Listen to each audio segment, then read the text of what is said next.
Big boss 18।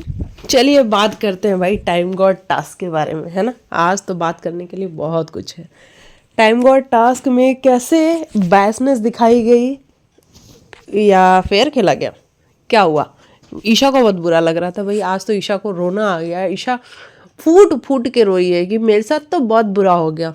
Isha, तब आप कहाँ थी जब आप खुले में कहती थी मैं तो बैस हूँ, मैं तो अपने लोगों के लिए बैस हूँ। तो फिर आज क्यों दिक्कत हो गई? आज दिक्कत क्यों हो गई? बाकी जो लोग हैं क्या वो अपने दोस्तों के लिए बैस नहीं होंगे?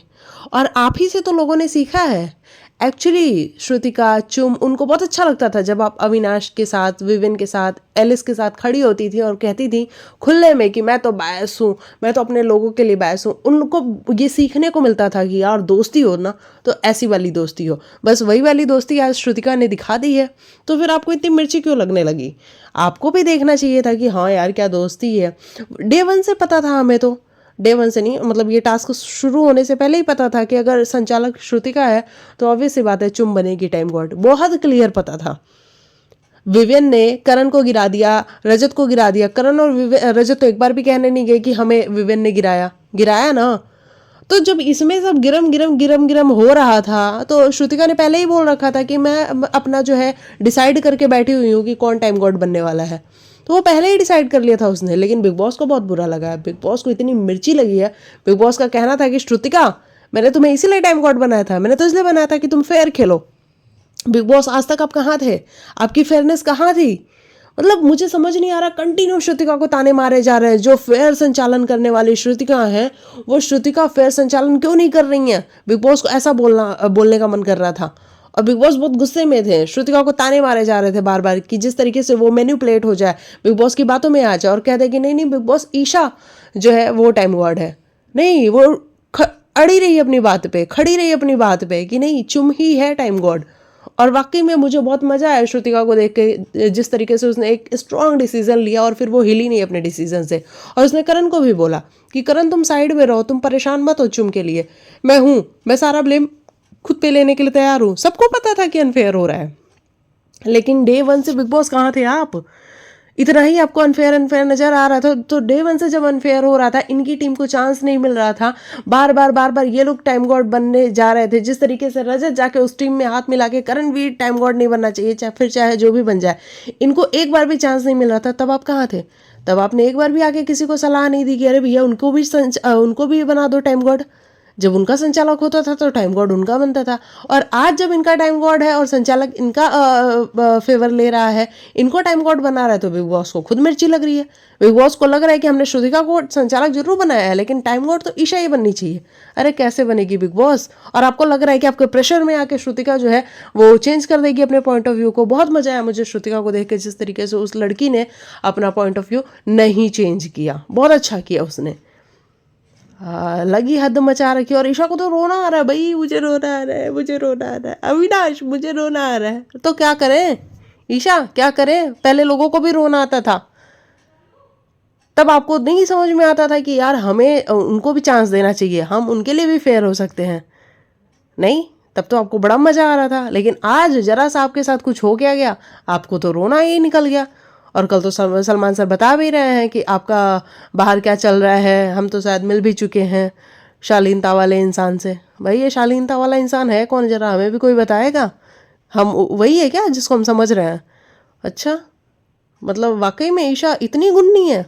इतने दिनों से ये घर में ये जो एंगल चला रखा है, हाँ है ना है, हाँ है ना है, अविनाश को बेवकूफ़ बना रही है, पूरे घर को बेवकूफ़ बना रही है, बाहर बैठी दुनिया को बेवकूफ़ बना रही है। पता तो लग रहा था कि है नहीं कुछ भी, लेकिन ऐसा है? वाकई में ऐसा है? मुझे नहीं पता था ये बात बिल्कुल भी। मुझे ऐसा था कि कोई कोई तो होगा ही बाहर ज़रूर, लेकिन ऐसा नहीं पता था कि ऐसा शालीनता वाला कोई इंसान होगा। अगर शालीनता वाला कोई इंसान है, क्योंकि ईशा के चेहरे पे जिस तरीके की स्माइल है ये नाम सुन के ना, ओहो, वो क्लियरली बता रहा है। और सलमान सर बिल्कुल सही कर रहे हैं कि तुम चाहती हो कि अविनाश तुम्हारे इशारों पे नाचे। आज ईशा को आप सबने देखा ना किस तरीके से वो, अविनाश तो कुछ कर क्यों नहीं रहा, अविनाश तो कुछ बोल क्यों नहीं रहा है। फिर अविनाश गुस्से में आया है कि ऐसा ही संचालक चाहते हो तुम लोग, ऐसा ही टाइम गॉड चाहते हो तुम लोग ऐसे ही टाइम गॉड बन के खुश होना चाहते हो। तो भैया इसके पहले अविनाश तुम्हारी टीम क्या कर रही थी? तुम कैसे बन रहे थे टाइम गॉड? तुम भी तो बन ही रहे थे ना, इसी बायसनेस की वजह से बन रहे थे और कंटिन्यू बन रहे थे। और अब बिग बॉस भी ताने मारने के लिए नहीं आता था, लेकिन आजकल तो बिग बॉस को ऐसा कोई पर्सनल से खुन्नस हो गई है चुम और श्रुतिका से, है ना। तो ये वाली चीज़ें हमें देखने को मिली। अच्छा, करण और सारा का भी एक इंसिडेंट हुआ घर के अंदर। सारा चाहे किसी के ऊपर टिश्यू फेंके, चाहे किसी के बाल उखाड़े, चाहे किसी के मुंह पे पानी फेंके, चाहे कुछ भी करे, उल जुलूल हरकतें वो कंटिन्यू करे। अभी कल के ही एपिसोड में हमने देखा कि जब करण गया था खाना लेने के लिए, राशन लेने के लिए सारा के पास, राशन के लिए सारा कैसे बिल्ली की तरह कूदी थी उसके ऊपर और उसने दोनों हाथ पकड़ लिया था करणवीर का। वो हरकतें करे सारा तो चलता है, लेकिन करण ने अगर सारा को पकड़ लिया और पकड़ के सोचा कि वो थोड़ी सी कंट्रोल में आ जाए और सारा जानबूझ के गिरे, तो करण की गलती है। नहीं भाई, मैं भी एक औरत हूँ और मुझे नहीं लगता कि वहाँ पे करण की गलती है। मुझे क्लियरली दिख रहा था कि सारा की गलती है। सारा जो हरकत कर रही है इसके बाद कुछ भी हो सकता है। जो वो इंस्टिगेट कर रही थी, कंटिन्यू इंस्टिगेट कर रही थी, अगर खुदा ना खास्ता किसी के पैर में मोच आ जाती, किसी का पैर मुड़ जाता, किसी का एंकल ट्विस्ट हो जाता, क्या होता फिर? एक टास्क के चक्कर में किसी के हाथ पैर टूट जाए, क्या ये सही चीज़ है? जो सारा कर रही थी उसमें क्या हो सकता था? अविनाश की पैर ऐसे बिल्कुल फट जाती तो, लेकिन नहीं, वो सब तो हो सकता था ना, लेकिन करण ने इधर कर दिया। अरे करण क्यों नहीं करता भाई? करण देख रहा था कि चुम या अविनाश किसी के पैर में चोट आ सकती है और वो सिर्फ इसीलिए गया था कि सारा क्या कर रही है और उसने उसका हाथ पकड़ा था। अब सारा वो पीछे होते होते जाके गिर जाए, खुद ही गिर जाए या फिर करण के प्रेशर की वजह से वो गिर जाए, तो इसमें मुझे नहीं लगता है कि करण का इंटेंशन कहीं से भी सारा को गिराने का था, सारा को हर्ट करने का था। उसका सिर्फ इतना सा था कि सारा काम डाउन, रुक जा सारा। भाई सारा वाकई में जिस तरीके की हरकतें कर रही है ना, उसका घर से बेघर हो जाना बहुत हद तक सही है। और वैसे खबर आ चुकी है कि सारा बेघर हो चुकी है, लेकिन ये बेघर होने से पहले का जो ड्रामा है, too much, this is too much है ना। तो ये सब कुछ हमें देखने को मिला। और करणवीर मेहरा भाई साहब, ये वाला करण ना लोगों को स्टार्टिंग से देखना था, लेकिन जब तुम स्टार्टिंग में सोए हुए थे तो वो लोगों को पसंद नहीं आ रहा था, और अब जब तुम जागे हो तो अब सीज़न ही ख़त्म होने वाला है। तो हमें लगता है कि अगर सीज़न ख़त्म हो जाएगा ऐसे पे, कोई बात नहीं, फिर भी आपका जो जागना है वो लोगों को काफ़ी पसंद आ रहा है। लेकिन अगर सीज़न थोड़ा 2-4 हफ्ते और चल जाता ना तो मज़ा ही आ जाता, क्योंकि अब तो लोग घर के अंदर जागे हैं। जैसे करणवीर मेहरा अब जागा हुआ है, विवेंडी सेना भी अब थोड़ी बहुत हरकतें करने लग गया है ना। तो ये वाली सारी चीज़ें हमें बहुत क्लियरली नज़र आ रही हैं। और करण ने बिल्कुल सही बोला विवेन को भी। और विवेन भाई, तुम काहे के लिए इंस्पेक्टर बन रहे थे? तुमको लग रहा था कि तुम आ जाओगे बीच में, तुम पूछ लोगे कि बता भाई केवी क्या हुआ, और वो नहीं बताना चाहता था। वो वाकई में नहीं बताना चाहता था, क्योंकि उसको लग रहा था कि क्यों ही बताऊं, मैं कुछ भी बोलूँगा तो लोग ये समझेंगे कि मैं अपनी सफाई दे रहा हूँ, जबकि मैं यहाँ पे कोई सफाई नहीं देना चाहता। और सारा जो बोल रही है वो हर बार यही कह रहा था कि सारा जो बोल रही है बिल्कुल सही बोल रही है, बिल्कुल परफेक्ट बोल रही है, वो जो बोल रही है वही सही है। और विवन को भी उसने बोला कि भाई तू रहने दे, तू बीच में मत आ, ये मेरे मेकर्स और सारा के बीच का मैटर है, तो हम देख लेंगे हमें क्या करना है। और विविन, मुझे समझ नहीं आता, वो जिस तरीके से सारा ने तुम्हारा भी तो हुडी पकड़ के, तुम्हारे भी तो जो टोपी थी पीछे उसको भी तो घुमा दिया था ना, लेकिन तुम पता नहीं कैसे उन सारी चीज़ों को इतना लाइटली ले लेते हो। तुमको भी तो गुस्सा आया ही होगा, लेकिन हो सकता है भाई विपिन इतना काम है, इतना कंपोज है कि उसको गुस्सा नहीं आया सारा की बात पे, और वो बहुत सारा के रोने धोने पे सारा के पास गया भी, उसने जाके पूछा भी, और सारा ने रो रो के पूरा किस्सा बताया कि मेरे साथ ऐसा ऐसा ऐसा। मैडम देखो, मैं मानती हूँ कि आपके साथ हुआ होगा, लेकिन ये भी तो देखो ना कि आप जो हरकतें कर रही हो घर के अंदर, आप किसी के मुँह पे, आप जिस तरीके से करण के मुँह पे आपने पानी फेंका था वो सही था, वो जस्टिफाई था, उसके बारे में तो बात भी नहीं हुई। और आपके मुंह पे अगर कोई ऐसे ही पानी फेंक दे तो फिर वुमेन कार्ड आ जाता है ना। मतलब कोई लड़का अगर किसी लड़की के मुंह पे पानी फेंक दे तो वुमेन कार्ड आ जाएगा, लेकिन अगर कोई लड़की किसी लड़के के मुंह पे पानी फेंके तब सब कुछ सही है ना। तो ये वाली सारी चीज़ें सही तो नहीं है। तो आपने भी बहुत सारी हरकतें घर के अंदर की हैं, और करण का आज आपको रोकना, सिर्फ रोकना था कि सारा रुक जा, थम जा, ठहर जा, यही था सिर्फ। उसका इंटेंशन आपको हर्ट करना बिल्कुल भी नहीं था, लेकिन आपको तो ड्रामा क्रिएट करना था, आपने ड्रामा क्रिएट किया। अब देखते हैं कि इस पे बिग बॉस क्या कॉल लेते हैं, क्योंकि आज तो आपके बार बार रिक्वेस्ट करने के बावजूद भी बिग बॉस ने कोई कॉल नहीं लिया है और ना ही आपको कन्फेशन रूम में बुलाया, ना ही आपसे बात की है। वहीं रजत दलाल की हालत आप देख सकते हो भाई घर के अंदर कैसी हो चुकी है। रजत दलाल ने समीकरण बनाया, रजत दलाल ने अपनी एक गैंग बनाई, आरडी एंजल्स बनाया। एंजल्स में से तो 2 एंजल्स जा चुकी हैं, 2 एंजल्स बची हुई हैं जो कि खुद ही में लड़ रही हैं आपस में ही कि मैं गलत, तू सही, मैं सही, है ना, ये लड़ रही हैं। अब देखो कशिश सही बोल रही है कि सारा सही बोल रही है, ये क्लियर बिग बॉस ने तो हमें दिखाया नहीं है। लेकिन जो भी सही बोल रहा है, लेकिन लड़ तो दोनों ही रही हैं। दोनों अपना फ़ायदा देख रही थी कि नॉमिनेशन में आके हम क्या प्लानिंग करके सेव हो सकते हैं, क्या कुछ करेंगे, हम क्या ड्रामा क्रिएट करेंगे, और वो ड्रामा उन्हीं के ऊपर भारी पड़ गया और अब दोनों एक दूसरे को काट खाने को तैयार है। और आज आपने देखा भी कि वो जो गेट आउट वाला टास्क था उसमें कशिश ने क्लियरली सारा को कहा कि गेट आउट सारा फ्रॉम द हाउस, ऐसा उसने कहा। गेट आउट वाला टास्क भी घर के अंदर कराया गया, जिस टास्क में आई थिंक सभी ने सारा को ही नॉमिनेट किया है, सभी ने सारा को ही वोट किया है कि इनके पाप का जो घड़ा है वो बहुत ज़्यादा भर चुका है, अब उसमें थोड़ी सी भी जगह नहीं है, नहीं तो अब जो है अब सारा का सारा पाप नीचे गिरने लग जाएगा। तो सारा को उससे पहले घर से बाहर निकालो। सिर्फ चाहत ने कहा कि मैं रजत से हर्ट हूँ क्योंकि रजत तो मुझे डे 1 से जानता है ना, लेकिन उसने फिर भी कहा कि मैं घर से बाहर क्यों नहीं हो रही हूँ। और आई थिंक सारा ने करण का नाम लिया। हाँ, तो बस यही 2 नॉमिनेशंस थे। हाँ नहीं, रजत ने भी श्रुतिका का नाम लिया क्योंकि रजत सारा का नाम नहीं ले सकता था, क्योंकि सारा उसकी दोस्त है भाई, सारा उसकी लाइबिलिटी है, तो वो सारा का नाम नहीं ले सकता था। तो आप रजत की भी हालत देख सकते हो कि उसकी आरडी एंजल्स जाने के बाद घर में बिल्कुल शांत सा, आज वो जाके सबसे पूछ भी रहा था कि भाई हुआ क्या है, कोई मुझे बता दो, हुआ क्या है, कोई मुझे बता दो, लेकिन किसी ने यहाँ पे कुछ देखा ही नहीं है।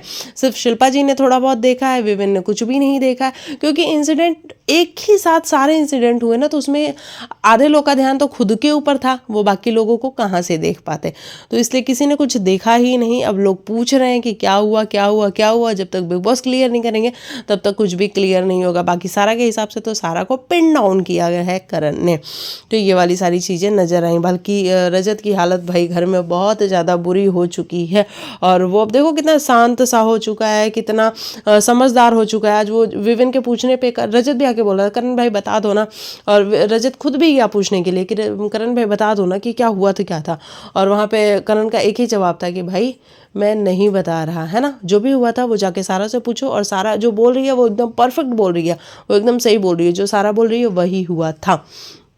तो चलो हमें करण का यही कॉन्फिडेंस देखना भी था डे 1 से। हम जब बार बार ये कहते थे कि इस करण के अंदर पोटेंशियल है, ये हम जानते हैं क्योंकि उसको देख के लगता है कि उसके अंदर पोटेंशियल है, लेकिन जब वो अपने पोटेंशियल को यूज़ नहीं करता है तो तकलीफ होती है। और जब अगर वो आज अपने पोटेंशियल को यूज़ करने लग गया है तो बहुत सारे लोग ने यहाँ पे ये भी कहेंगे कि उसका ओवर कॉन्फिडेंस दिख रहा था। देखो भाई, जब कॉन्फिडेंस होगा तभी तो वो ओवर भी होगा, तो थोड़ा बहुत अगर ओवर दिख भी रहा था, लेकिन मुझे वो कॉन्फिडेंस ही दिख रहा था, क्योंकि सारा बहुत सारी हरकतें कर चुकी है, जिसके बाद करण का सिर्फ यही था कि सारा रुक जा बहन, ठहर जा, बस यही था। तो ये वाली सारी चीज़ें हमें देखने को मिली। बाकी घर के अंदर एक और वाकया हुआ। हाँ, अविनाश की मैं तारीफ़ करना चाहूँगी कि अविनाश देखो गेम में तो हाँ वो सोच रहा था कि भाई हम जीतें, मैं बनूँ या ईशा बने या कोई हमारी टीम का बने, विविन पहले ही आउट हो चुका था, तो इसमें अविनाश की कोई गलती नहीं है कि अगर वो खुद के लिए सोच रहा था, वो खुद के लिए लड़ भी रहा था, वहाँ भी अविनाश की कोई गलती नहीं है, वो बिल्कुल सही कर रहा था, क्योंकि गेम है और गेम में सब चाहते हैं कि हम आगे जाएँ। और अविनाश भाई डे 1 से ये लड़का खेलता हुआ आया है, अपनी पोटेंशियल दिखाता हुआ आया है, और कहीं ना कहीं ये भी देखें तो डे 1 से जब कोई भी घर में कुछ नहीं कर रहा था, अविनाश ही वो बंदा था जिसने गेम ऑन किया था, है ना, ब्रिंग इन किया था गेम को, और वो अविनाश ही था।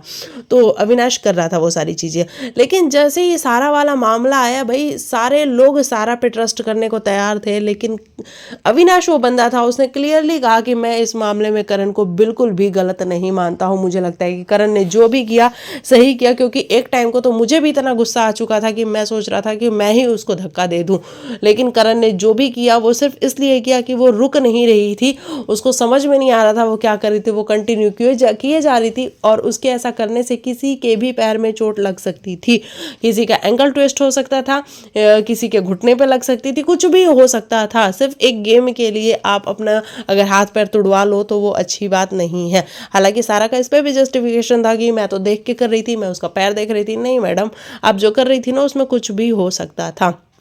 तो ये चीज़ मुझे अविनाश की काफ़ी अच्छी लगी कि उसने क्लियरली कहा कि मुझे अविनाश बिल्कुल मुझे करण बिल्कुल सही लगा और इस चीज़ में करण की कोई गलती नहीं है। तो ये चीज़ मुझे काफ़ी सही लगी।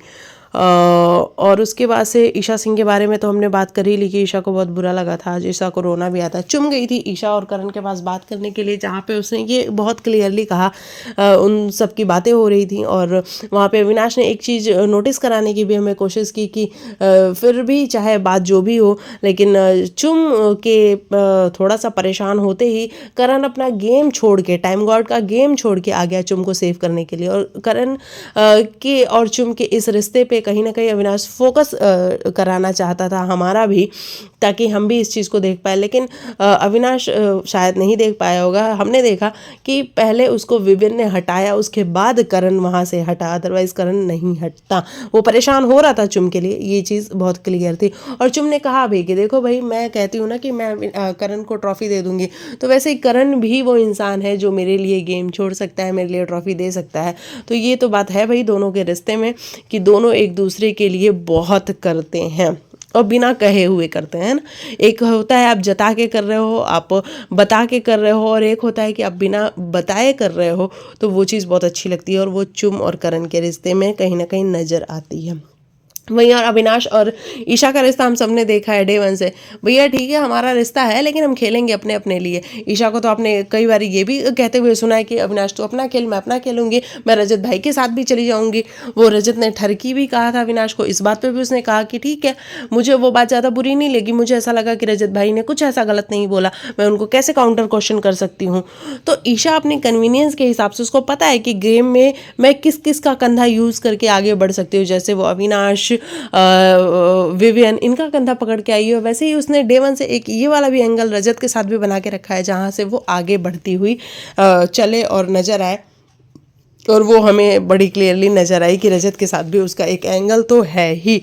अविनाश के मना करने के बावजूद भी वो रजत के साथ एक एंगल बना के रखती है अपना, वो भाई बहन वाला, है ना। तो ये वाली सारी चीज़ें हमें देखने को मिली हैं।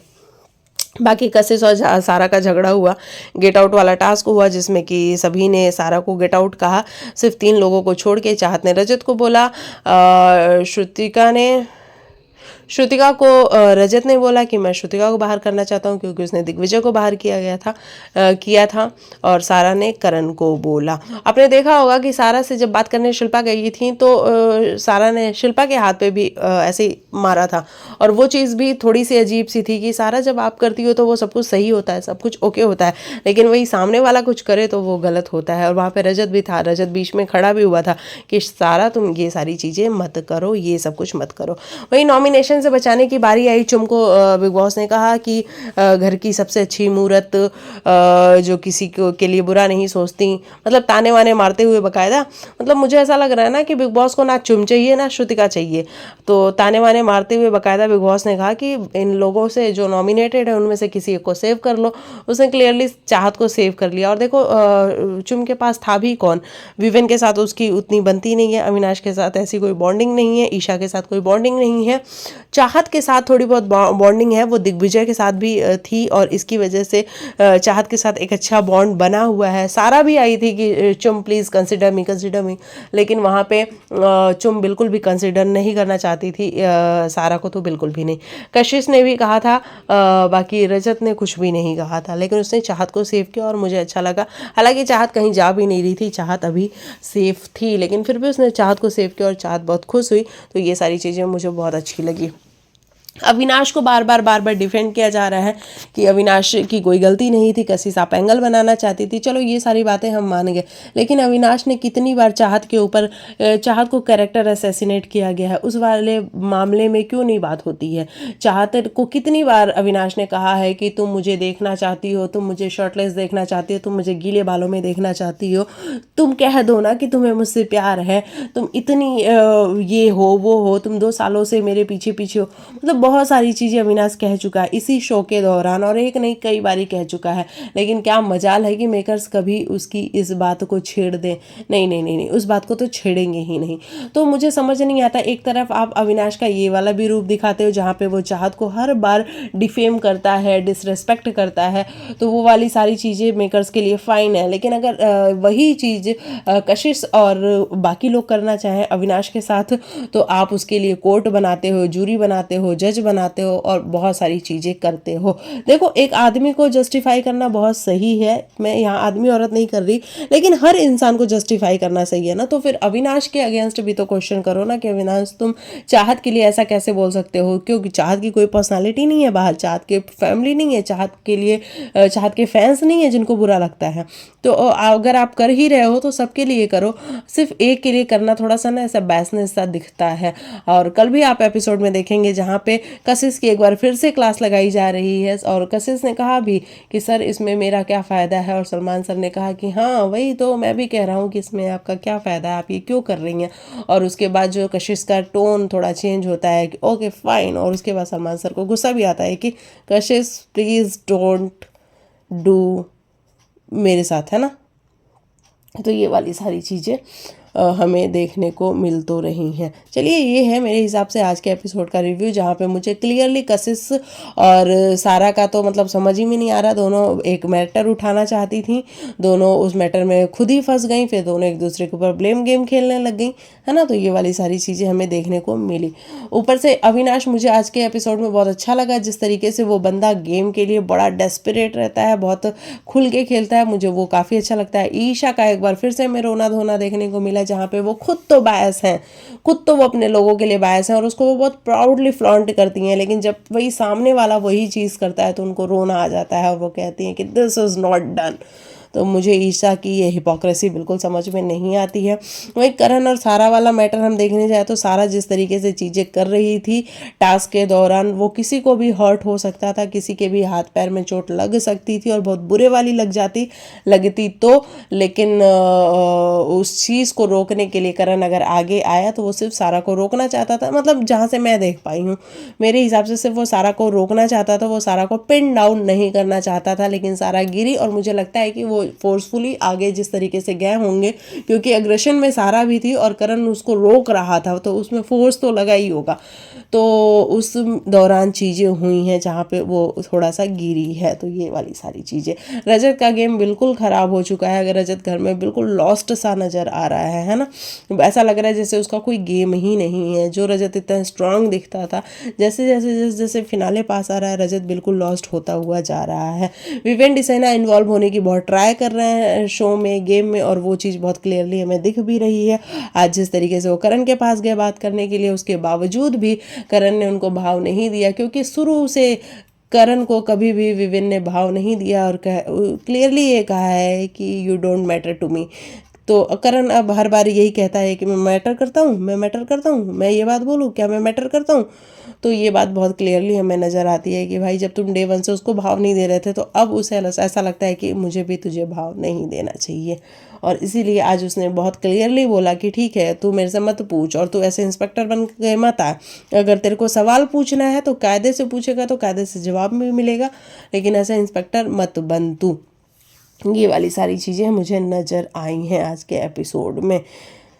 और बाकी लास्ट में जो हमें एपिसोड में दिखाया गया है, जहाँ पे शिल्पा जी बहुत क्लियरली कशिश से कह भी रही थी, और कशिश को बुरा भी फील हो रहा था कि कहीं मेरी इमेज ख़राब तो नहीं हो गई। तो कशिश देखो, जिस तरीके का ये ट्रैप था इसमें इमेज तो ख़राब होनी ही थी। अगर ये बात बाहर आई है और इस तरीके से आई है तो वहाँ आपकी इमेज ख़राब होनी ही थी। अगर आपको इस मैटर को ख़त्म करना था, आप नहीं चाहती थी कि ये मैटर ज़्यादा उछले, तो अविनाश आपके पास 2 बार आया था। एक बार ईशा आई थी कहने के लिए कशिश चलो प्लीज़ अविनाश से बात बात कर लो। आप तब भी चाहती तो बात कर सकती थी, मैटर ख़त्म कर सकती थी, लेकिन आपने बात नहीं किया। फिर अगले दिन भी अविनाश आपके पास आया था कि चलो बैठ के बात करते हैं, मैटर को ख़त्म करते हैं, लेकिन आपने इस सोचा कि इसको बड़ा मुद्दा बनाते हैं। तो लो भाई, बड़ा मुद्दा बन गया और उल्टा आप ही पे ये मुद्दा पड़ गया, है ना। तो ये वाली सारी चीज़ें हमें देखने को मिली हैं। तो चलिए, ये रहा मेरे हिसाब से आज के एपिसोड का रिव्यू। बाकी आप लिखिएगा आपको क्या है कहना। और ईशा का कोई बॉयफ्रेंड नहीं है ना, कोई शालीनता वाला इंसान, कोई बॉयफ्रेंड नहीं है ईशा का, है ना। ये बात आप लोग ध्यान रखो। अविनाश उसका बहुत अच्छा दोस्त है, हाँ, बस वो अविनाश के कंधे पे रोएगी, थोड़ा सा लेट जाएगी, आई नीड हग बोलेगी, लेकिन दोस्त है अविनाश उसका, इससे ज़्यादा कुछ भी नहीं है। चलो, मैं मिलती हूँ कल के एपिसोड में, तब तक के लिए बाय बाय, टेक केयर, अपना ख्याल रखो।